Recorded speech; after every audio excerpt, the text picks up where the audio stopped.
Great. So the recording is again, thank you so much everyone for coming. Today's event is on technical writing workshop, and our guest today is Dr. Banafsheh Seyed-Aghazadeh from University of Massachusetts-Dartmouth.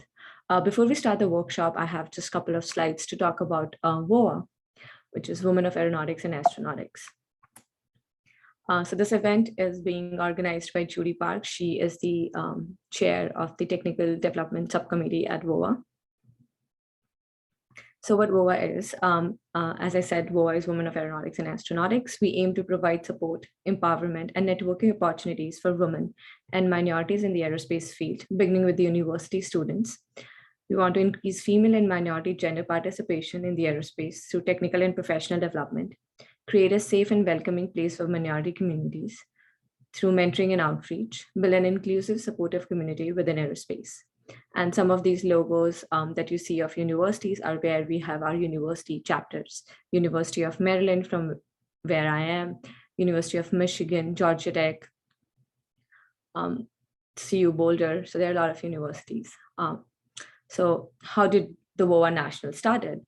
So WOA National started when in 2018, University of Maryland worked with UMD faculty and AIAA to discuss a national level organization, reaching out to universities with similar groups. So there were seven different founding universities that came together and formed the national organization. And from there, how far we have come. So today we have 21 US national chapters and 2 international chapters in India and Nepal. And we have done a lot of diversity and mentoring and outreach events at IAC and different AIAA conferences, for example, SciTech and Propulsion Energy. And I think we do have some events at Ascent this year as well, which currently Judy is attending. So yay for her. And so yeah, some of the events that we have previously done are Georgia Tech chapter members at a WOA event. The bottom one over here is a photo campaign that was led by UMD at Engineering Picnic. There's a high school outreach for female students interested in aerospace up there. Then we have had a wallet workshop in Georgia Tech's Young Aero Marker Space and first year engineering social with students interested in aerospace. And a lot of these events have definitely encouraged young students to pursue aerospace engineering. So if you're interested in joining WOA, there are a bunch of different ways you can join us. If you are working for a company or your company wants to sponsor us, you can email us at woanational, woa.national@gmail.com. And if you're a young professional and industry member and want to get involved with WOA, email us again at woa.national@gmail.com. And if you want to start a WOA chapter, you can email us at woa.expansion@gmail.com. Again, if you have any questions, feel free to reach out to me or Judy or even Dr. Banafsheh. I feel that we all are more than happy to help you connect with the appropriate person in WOA. Again, you can visit our website, woaofficial.org, follow us on Instagram, Facebook, Twitter, LinkedIn. So yeah, with that, that's just a brief intro about WOA. And with that, I would like to introduce today's panelist, Dr. Banafsheh.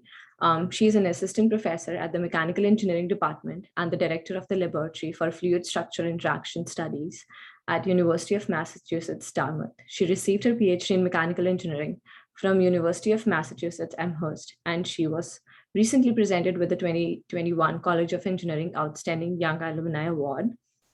And with that, Dr. Banafsheh, the floor is yours, and I'll stop sharing. Awesome. Thank you so much, Iha, for the introduction.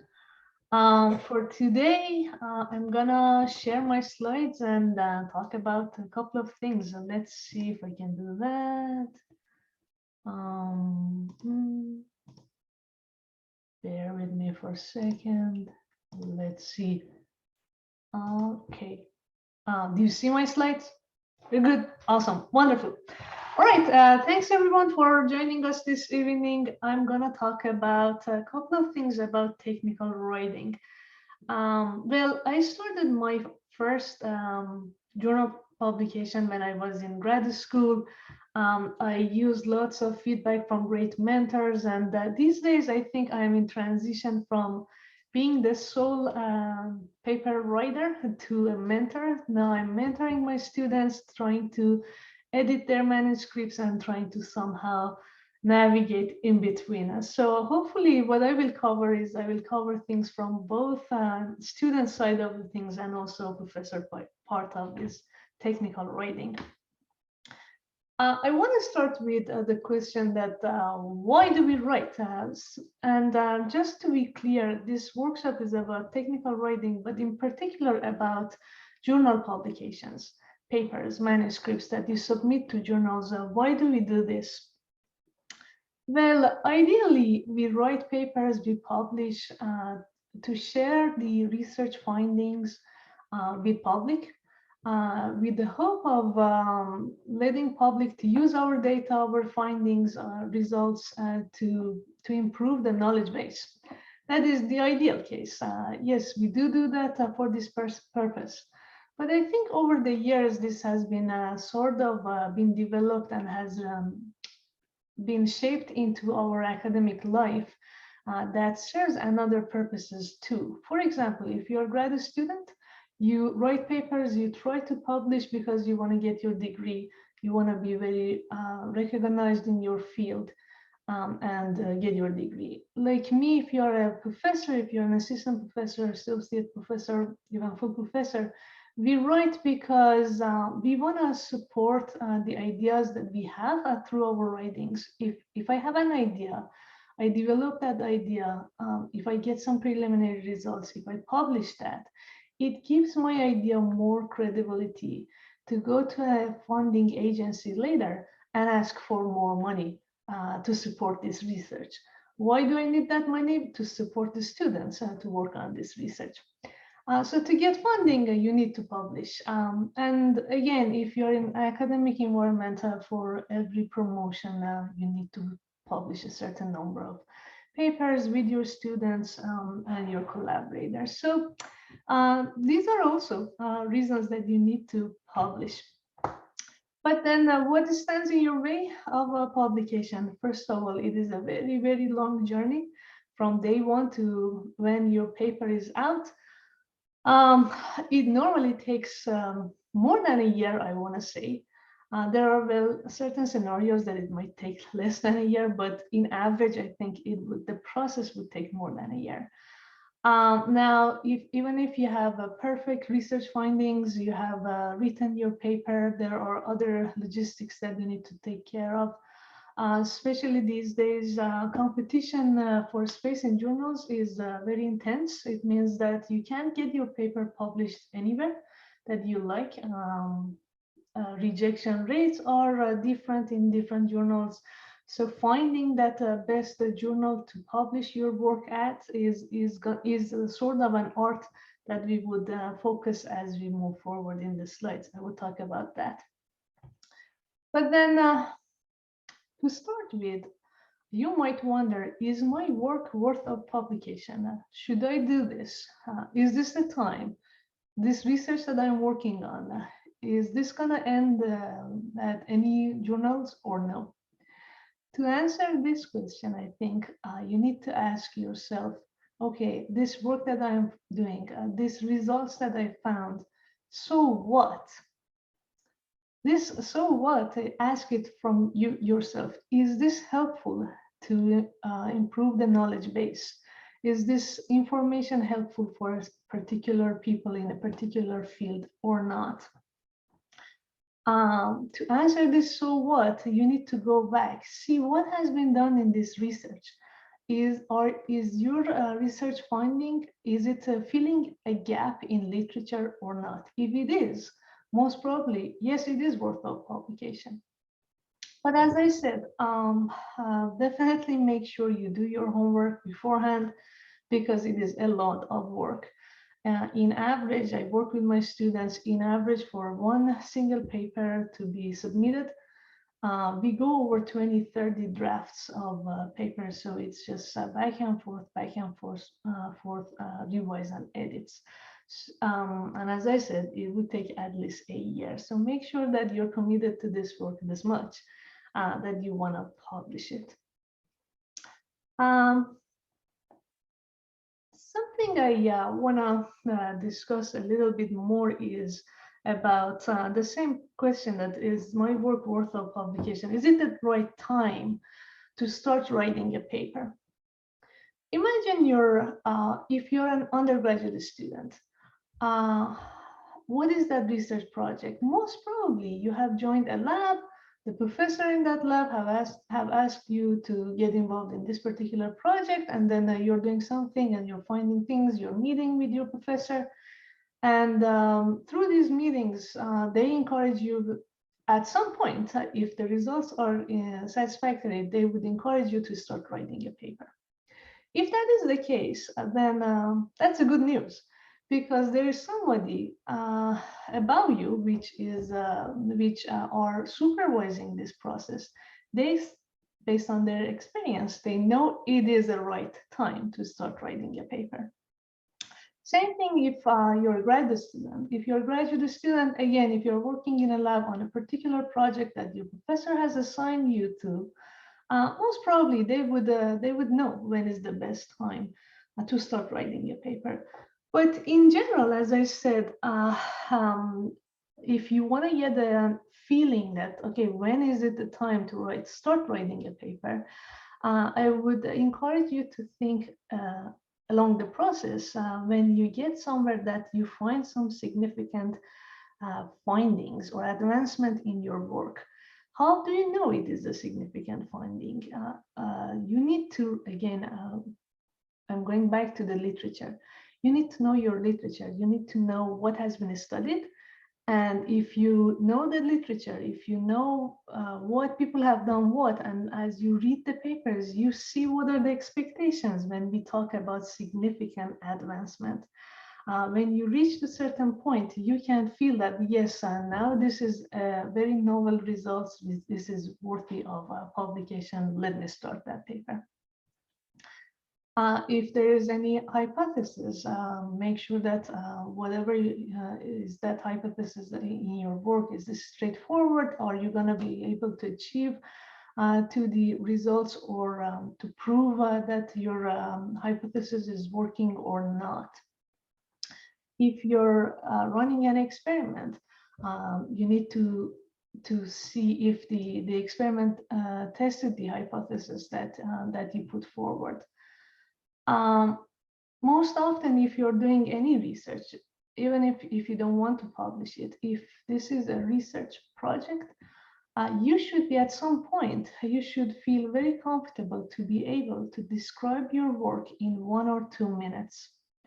If you can describe what you're doing to general public audience, then it means that you really don't know your work that much.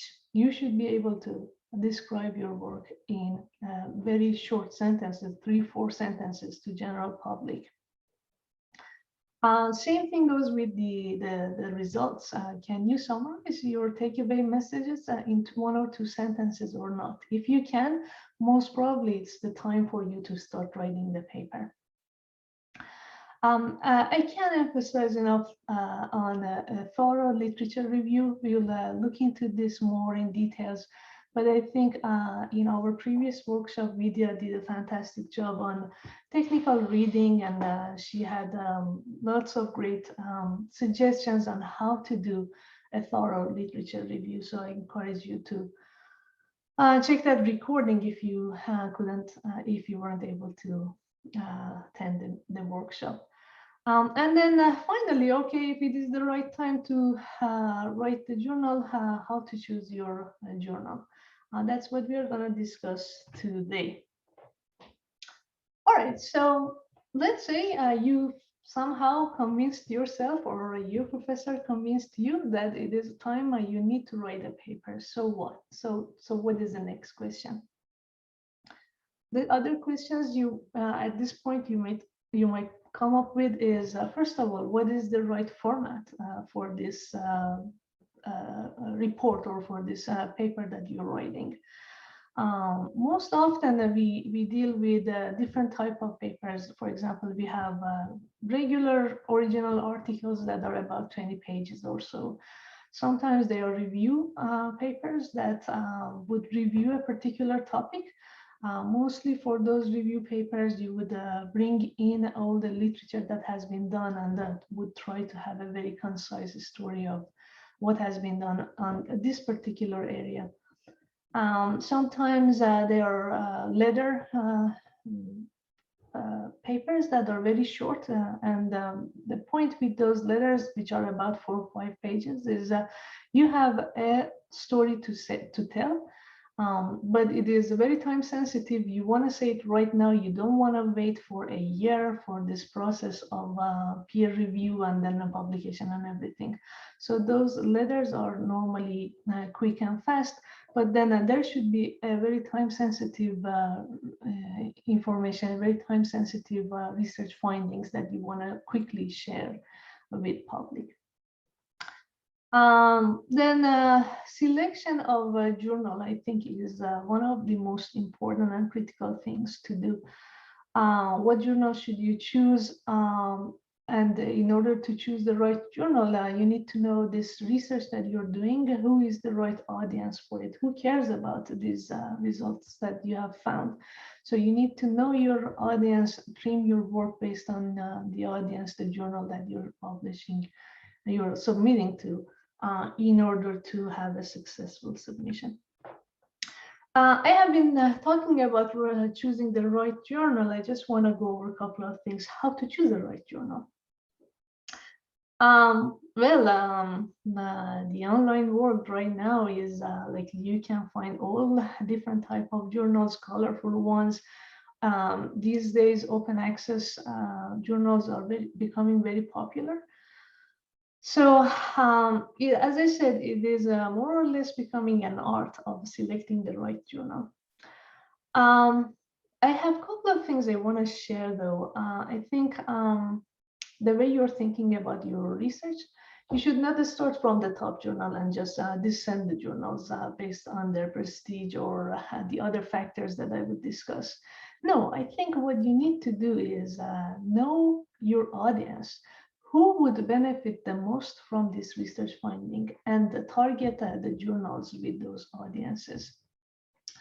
How would you know that? It is, again, we're gonna go back to literature review. As you're reading papers to see what has been done in this area, look at the papers, where they have been published.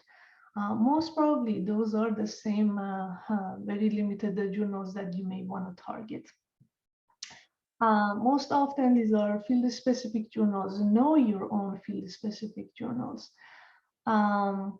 If you're undergraduate or graduate student working in a lab, definitely your mentor, your advisor would have a say in this. They would know their field-specific journals perhaps better than you. They can suggest better journals. So definitely ask your mentors or others, senior researchers in the field, if you're not sure about which journal is right for your work.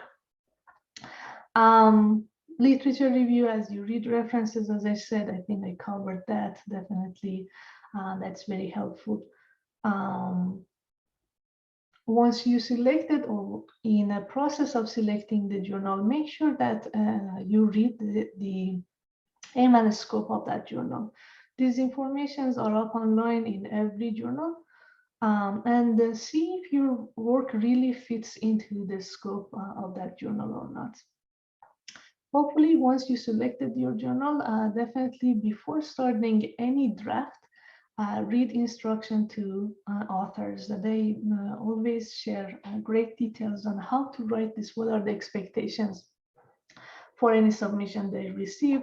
Most often they have templates that you can start off writing your first draft based on those templates. So make sure instruction for authors, you read it and always comply with it. All right, so as I said, don't start with the best journal and come down, but then what is the best journal? How to find a good journal? Journals are categorized based on different factors. One of the most well-known factors that people refer to is impact factor. Every journal has its own impact factor. It's a number.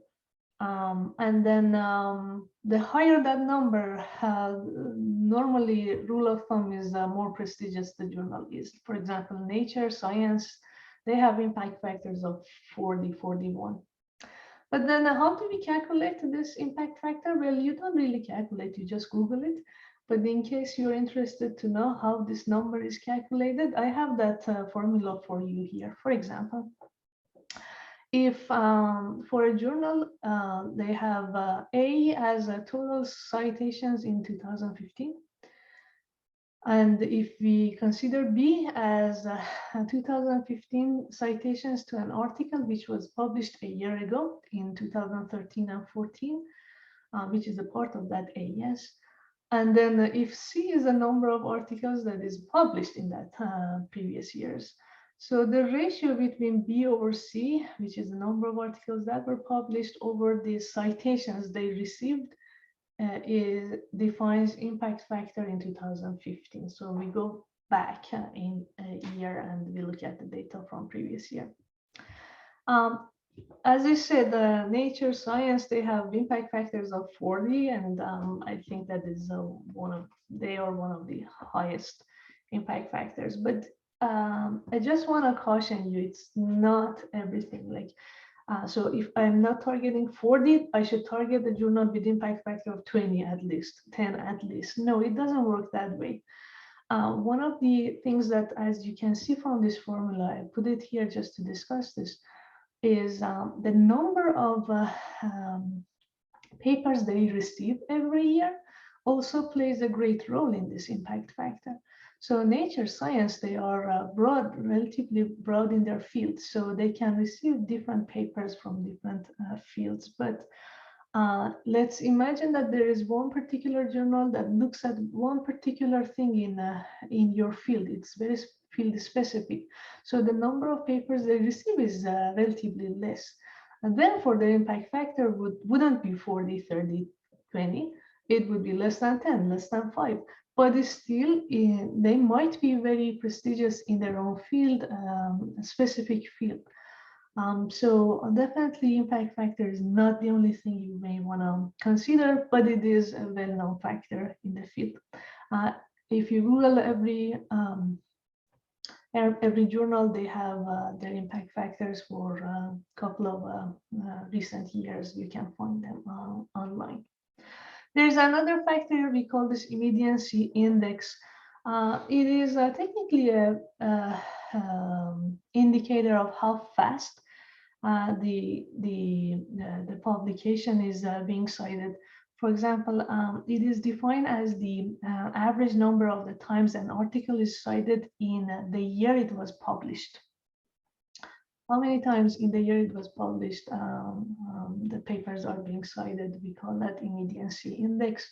Again, you can find that in every journal's website. Lead time is very important. So as I said, normally in average, it would take months, 6 months at least, for you to receive reviews back. From the day you submit your paper to a journal to the day you receive the reviews back, at least 6 months. It really depends. So if you're really in a timeline that you want to publish very quick, you may want to check lead times. Normally, especially open access journals have less lead time, but then they charge you.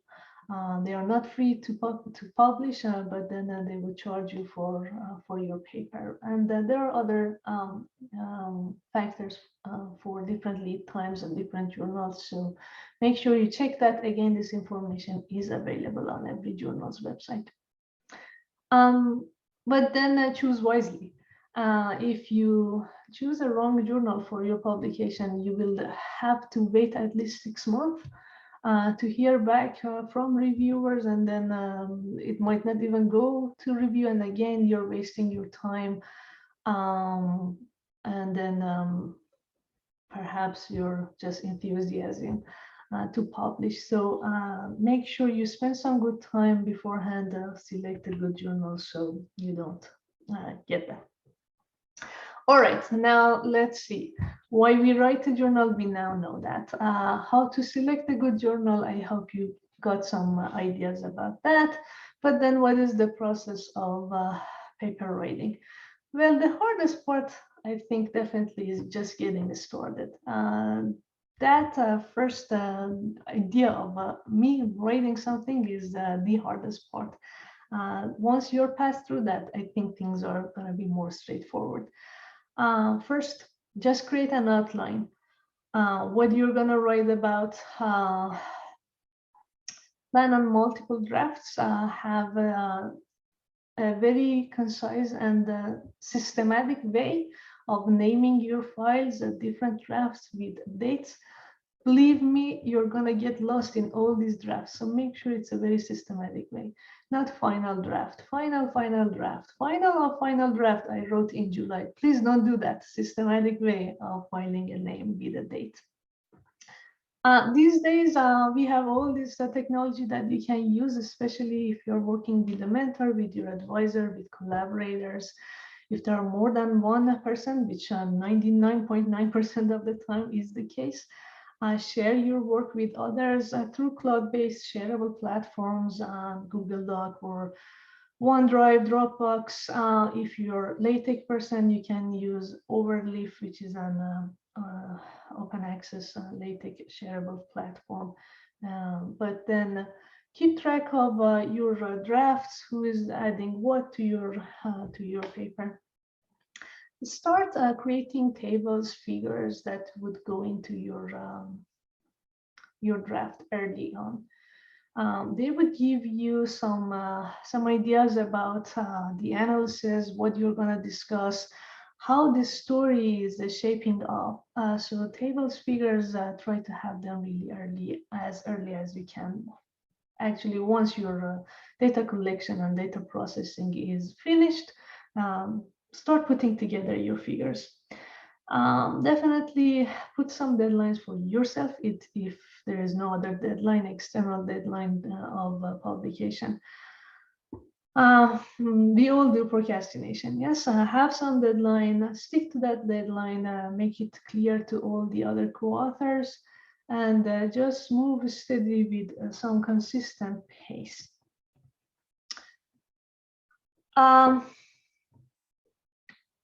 Along the way, I think with this workshop also, I would love to see you develop a good writing style. This would not happen overnight, not definitely with this one workshop. But if you're a student, if you're in grad school, start right now. Start developing a good writing style. It is not something we are born with. It is something you really learn along the way. Clear writing starts with clear thinking.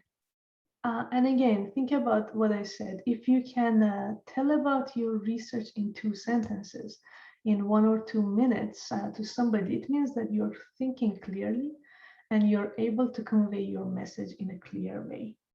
That way, most probably, you're going to be successful in writing a clear message. Before you start writing, ask yourself, what am I trying to say? What is my point? Why I'm taking all these people's time, the readers, the audience time? What is the point? What am I trying to say? Once you wrote your paper, after finishing it, ask yourself, did I say what I wanted to say, or no, things are missing? Once you wrote the first draft, I think we would cover this more in detail, but once you know what you're trying to say, pay attention to your words, how to say these things in a way that you would like to convey your message, paying attention to your words. But then how do you know what words to use? Yes, you haven't written a single journal paper before, so this is your first time. How to know what words to use, how to write it. Your best friend is reading, paying attention, and imitating well-written articles.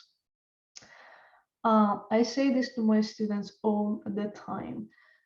You should be able to read the papers for many different reasons. First of all, just to see what is in the literature, to cover what is in the literature, where is the gap, how your research fits into this literature, fits into all this research that has been done.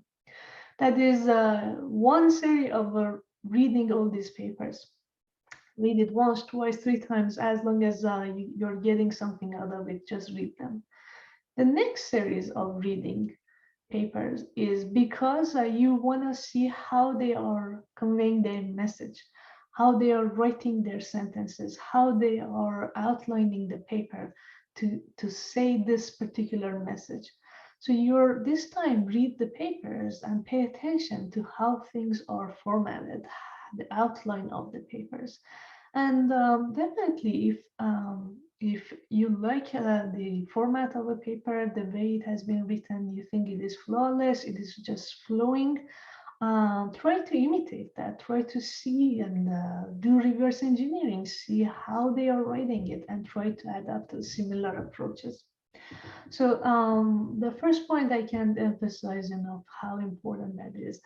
And then after a while, you would be able to say and differentiate between a good and bad written paper.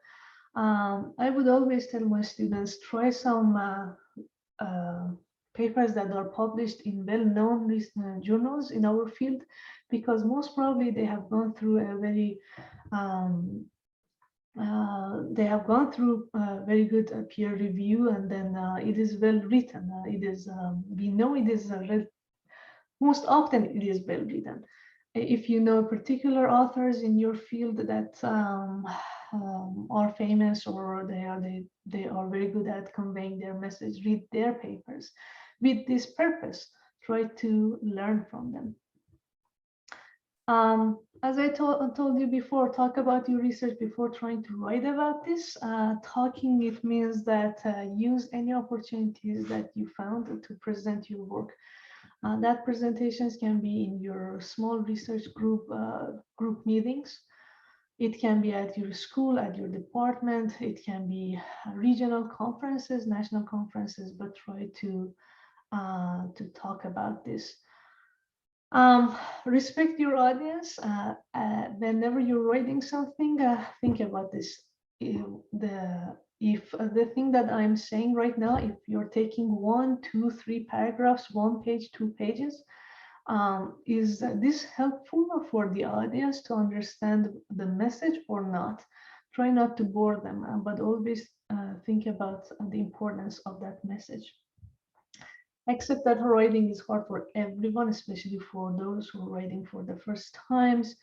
And I have it twice. I don't know why. It's the same message.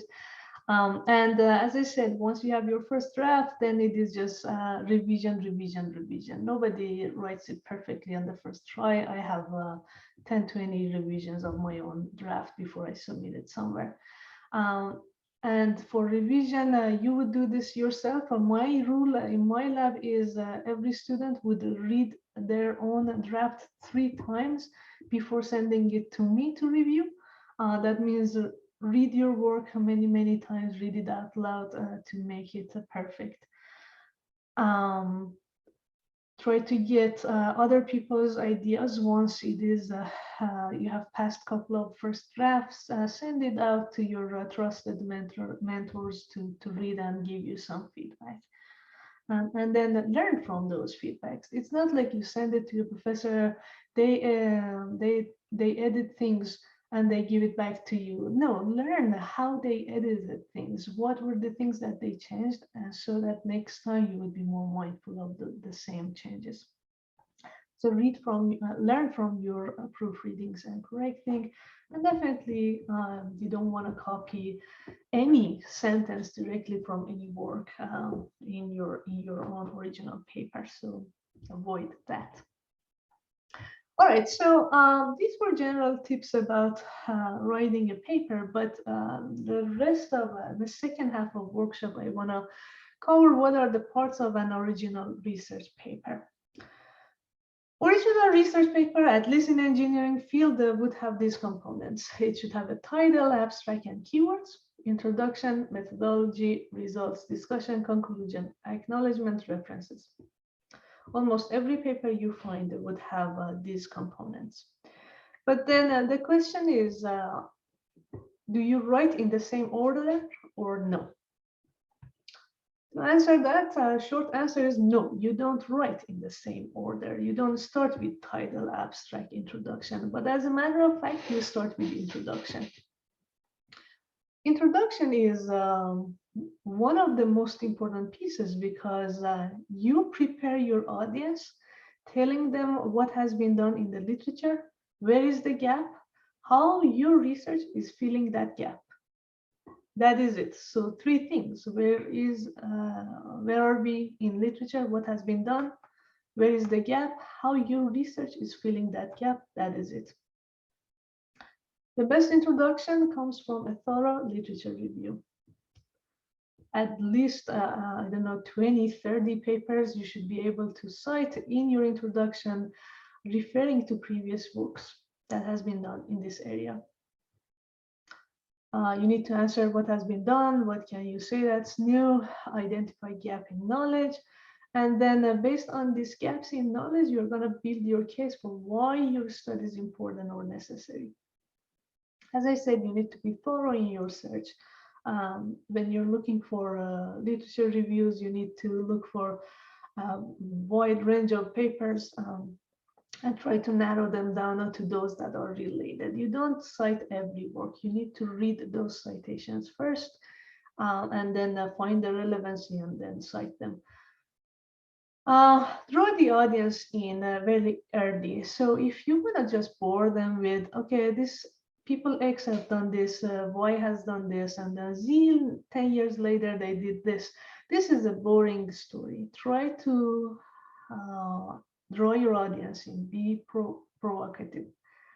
It means that have them in your, hold them, like, yeah, let me tell you what is missing. So if you write your introduction in a way that people are looking all the time for the next paragraph to find out what is missing, how your research is going to fill that gap, that is interesting introduction.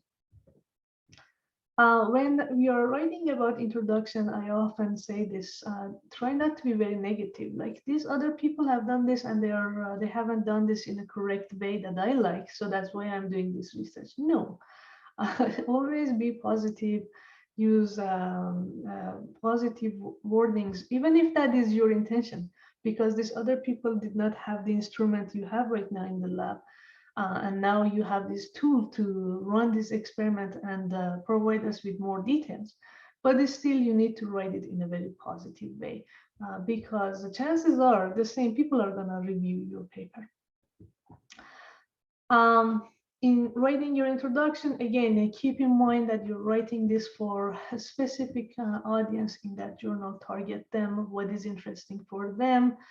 And towards the end, you need to state your hypothesis, your central question you're trying to answer in this work, and then give a paragraph at the end about what your work is gonna, what the work that you're proposing here is gonna do, how it's gonna fill the gap that is in the literature. So it's all about introduction. Next section you want to write is a theoretical consideration. I didn't have this in my bullet points because it's not all the time there. Sometimes you need to consider this. Sometimes some works, they don't really need this. If your work is based on some theory or you're developing some sort of theory, then you need to definitely include this. It means that, well, you need to give all the relevant theories, formulas, equations with all the symbols that you need to define, numeral equations, define all the terms in those equations. But most importantly, from that theory, most probably you're trying to say, okay, I'm going to discuss these parameters. I'm going to evaluate these parameters in these equations. And that's how the rest of the paper is organized. But then you need to justify why those parameters, how they are important in your whole process in this entire research that you're trying to evaluate those parameters. That's all about theoretical consideration that would be followed by methodology. This is almost always there. you start writing this methodology, especially when your experiments or simulations, you found some results and it is getting somewhere. So it's the best time to start writing, especially if you're an undergraduate student in the lab, helping with running experiments. This would most probably be the most interesting and easy to start section for you, because this is the work you actually did in the lab. So you can start writing about that methodology. Try to be just clear. I think that's for every part of it, but especially methodology, it should be a little bit high level. It should be understood by non-technical reader. The information you provide in methodology should be such that other researchers can replicate your work. It means that you should be able to give all the details of your technique methods so others can replicate it. About the tenses in your sentences, I'm gonna discuss this a little bit more. It gets a little bit confusing. When you're discussing methodology, the experiments you did, you need to use past tenses. We ran this experiment, we use this facility, all past tenses. Once you're done with methodology, it's the interesting part, results, yes? As we discussed, try to have your tables, figures early on. Your results section should be written around all these tables and figures. We would have selectively tables. I mean, it really depends on the work, but at least in engineering fields, it's more of figures than tables.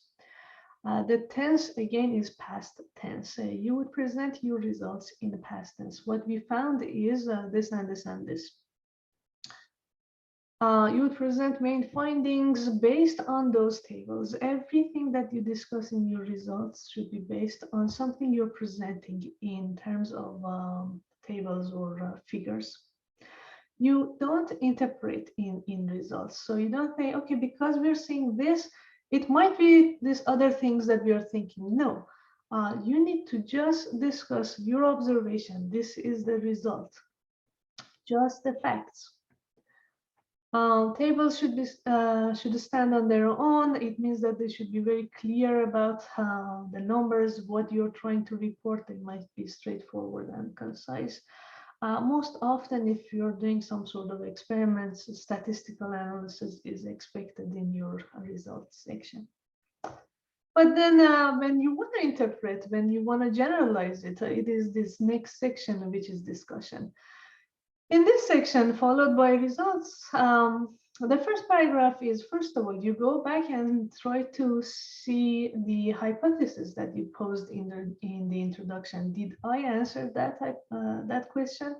What I proposed, did I answer this? My research answered that question or not?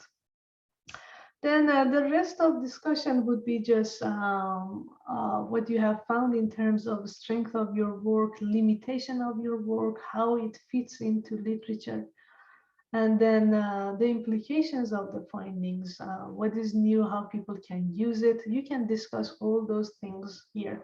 As you can see, this discussion really does not depend on exact details in your results, but it is more of your discussion, your interpretation of your results. Last paragraph, you can conclude your work. Sometimes papers have a separate conclusion section. Sometimes they just combine it with discussion. They call it discussion and conclusion, really optional. But then in conclusion, you can summarize what were the main findings, what are your perspectives and suggestions of future works sometimes, if you want to give away your future work or try to help other researchers to continue this work. I talked about this tense. When you review papers for your mentees, you would sometimes see this inconsistency a lot. So I thought to put this here in one slide. When you're quoting previously published work, it means that, for example, if you're in literature or if in discussion you're trying to compare things from literature to your work, you refer to them in present tense. But then when you're discussing your own study in this work, you refer to the work in past tense. For example, we tested this phenomenon, flow-induced vibration response in the circular cylinder. So it means that what you did is in past tense. But if you found a result and you're trying to present that as a general result, as a general truth, then it is present tense. We tested this. What we found is XYZ influences ABCD. It is present tense. And then whatever tense you're using, be consistent. So one paragraph can't have a past tense, all past, and then the next paragraph, all present tense. Be consistent. Don't switch back and forth between the same sentences in the same paragraph. This, I think, goes for every technical paper. Avoid passive voices in technical writing. Take ownership of what you're writing. Be as much active as you can. The rest are relatively easy to handle. I think references are, what you have read, they come from your thorough literature review. Be selective. We don't cite 200 papers in a technical journals, normally 30, 40. It really depends on each field, but when you're citing papers, they should be related to your work, and also, most importantly, you should have read them before. If you have read 200 papers for that particular study and you think all 200 are relevant, yeah, be my guest, cite them, but I don't think that happens very often. It is not. When you're in literature, in introduction or anywhere in a discussion, you're trying to relate your work to literature, make sure you don't misquote them. So they found this XYZ, make sure that that was their message, that is what they found. Avoid mass citations. For example, vortex-induced vibration has been studied from reference 1 to 30. Don't put 30 references in one sentence. That is mass citation. It's just very boring, and it doesn't show any credibility to your work. Be selective. And most importantly, use correct style and format of references for your journal. How you're gonna know that? Remember I told you, read instructions for authors for each journal.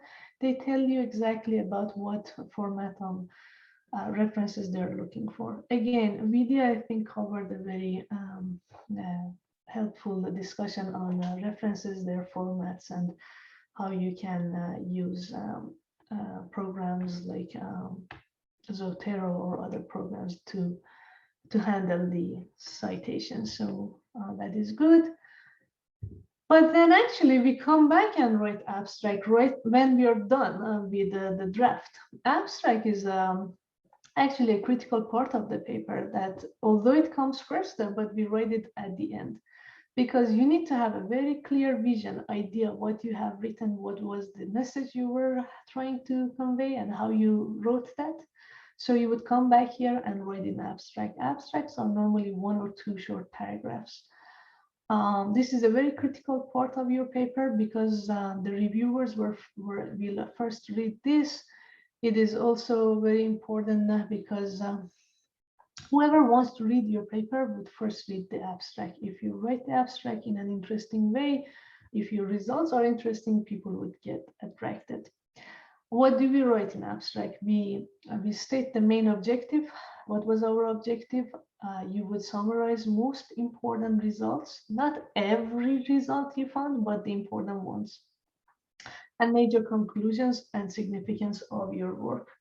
Don't use any acronyms in the abstract. The first time anybody should see acronyms is when you fully define that word, and then you can use acronyms. It does not come in abstracts.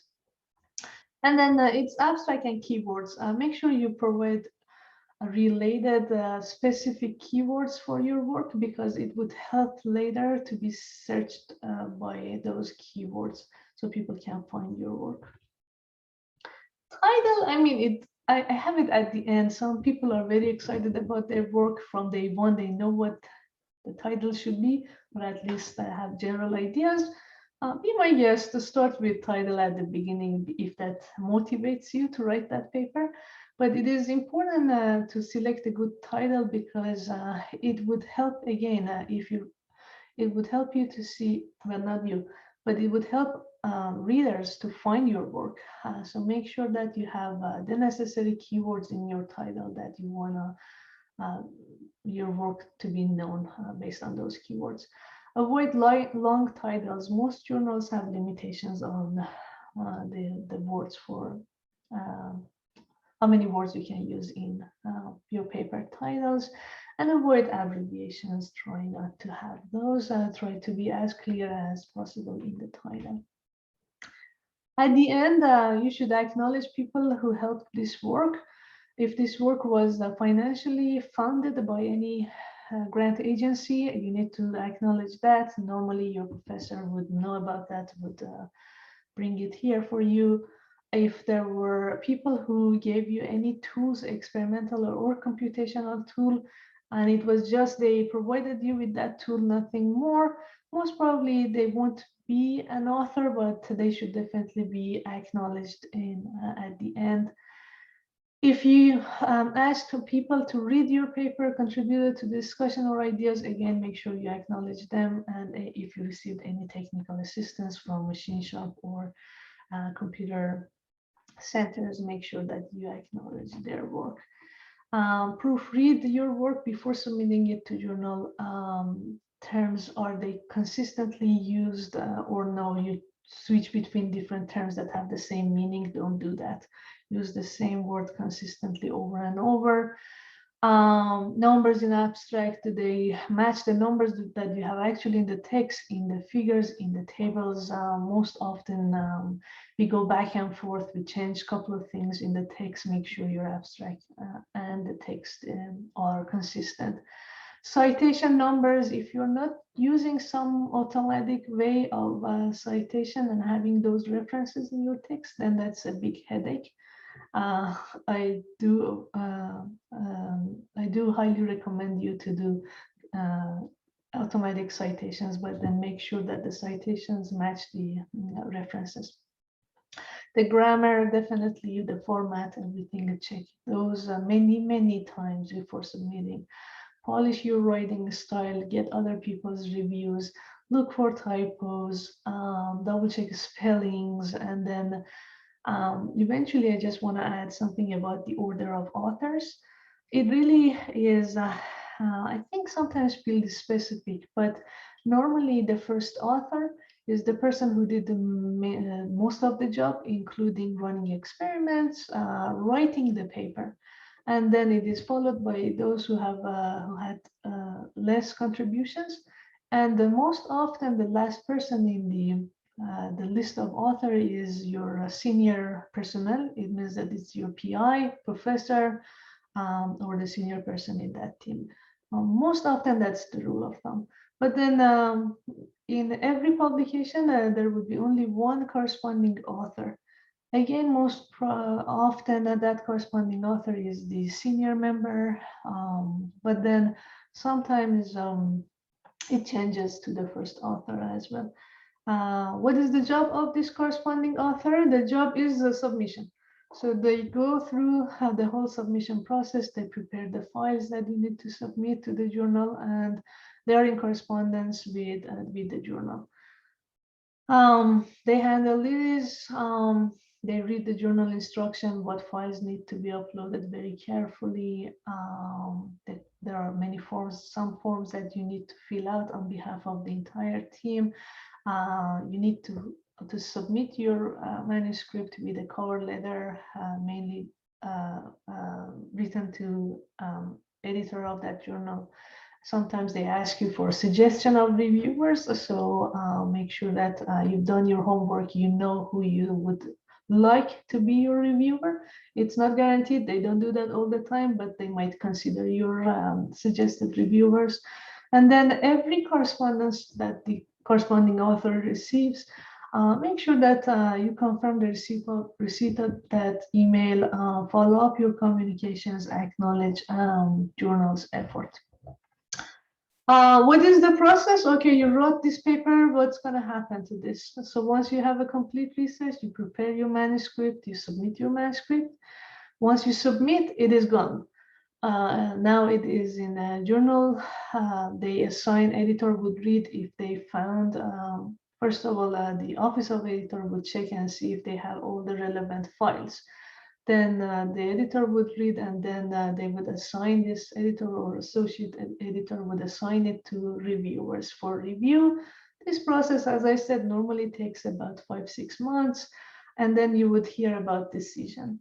The decision can be either rejection, sorry, we don't like your paper because XYZ have provided this feedback. You would read, you would be given the reviews of rejected reviews of the reviewers.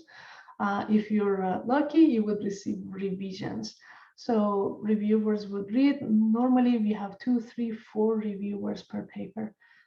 They are anonymous, so you won't know who have reviewed your work, but then they would provide you with their feedback, what things to change, what needs to be explain in another way or more. They would provide you with a concise email, and then the list of things that they think you need to revise. Once you revise that paper, you can resubmit, and then it again goes back to the same editor, and then the editor sends it out to the reviewers. If the reviewers are happy with your revision, and then they would just accept your paper, and then it is gone for publication. Review can be more than once. If reviewers are not happy with your first revision, they can ask for second revision as well. It's not very, it doesn't happen very often, but it happens. If you receive rejection, just don't lose hope, but see what is the reason of the rejection, and the loop goes back. When you receive the reviewer's feedback, don't respond quickly. Try to digest the reviews first. If you don't get very satisfactory reviews, again, definitely don't respond quickly. Let it sit for a couple of days before getting back to them. Carefully read those responses to the reviews, and carefully draft responses to your reviewers. Every single comment that was made by reviewers should be addressed. You need to highlight them different colors, and answer every single comment. Even if you think that the comment is not valid, you need to answer that. In your answers, be enthusiastic, show excitement, thank the reviewer for their suggestions, for the point that they brought up, be tactful. And then get help from everyone in that work. If you have co-authors, definitely get their help. But as I said, if your work was rejected, just see why it was rejected. Was it even sent for review or not? If it was not sent to review, it means that it was not a correct journal for you from day one. You should consider changing that journal, sending out quickly to other journals.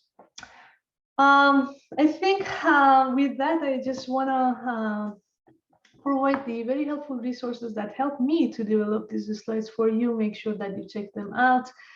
If there is any question at this point, I would be very happy to take them. Thanks so much for listening to this. Thank you so much. It was really helpful, to be honest. I'm being in that stage where I'm going through this process. It's definitely very nerve-wracking and intimidating when you start thinking about that process and questioning, like, is all the things you have done, are they appropriate, how to start with? So it definitely helped me deal with it. Yeah, as I said, the first timers definitely, I think it is just it is very nerve-wracking. I mean, you don't know where to start. Like what is a good journal, how to write the best, and then, as I said, I think the key to a very successful paper is reading as many papers as you can and learn from them.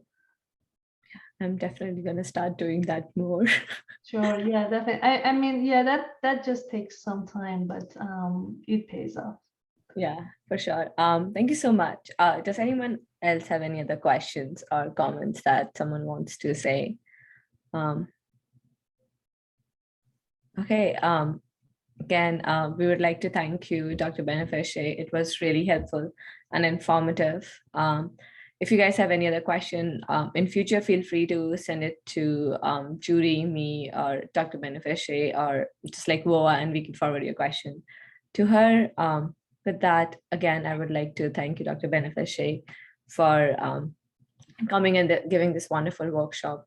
And yeah. Oh, thank you. I enjoyed it. Please, yes, feel free to reach out if you have any questions. I think at some point this recording is going to be shared with a public audience, but if you have any particular question, I would be happy to answer.